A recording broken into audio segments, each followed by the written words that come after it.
Isang maulan na umaga po sa ating lahat. So, as you can see guys, malakas pa rin yung ulan dito sa Bulacan. So, ayan.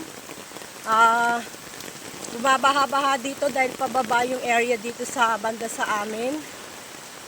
So, wala ngayong katao-tao dito at ako ay lumabas kasi magpapaload ako.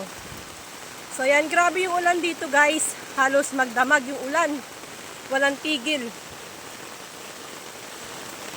So, ayan yung ayan yung tubig.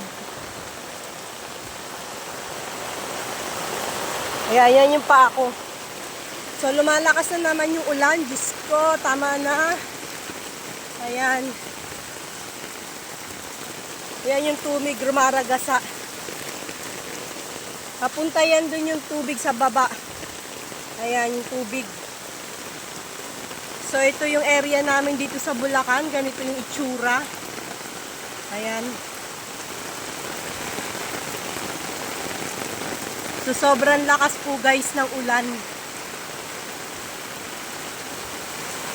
So, lakad-lakad muna tayo sa dulo. Ayan. So, lumalakas pa rin lalo yung ulan. So, ingat-ingat po tayo guys. Sobrang lakas ng ulan. Ayan. Papunta na po doon sa may tricyclean doon sa taas banda sa amin.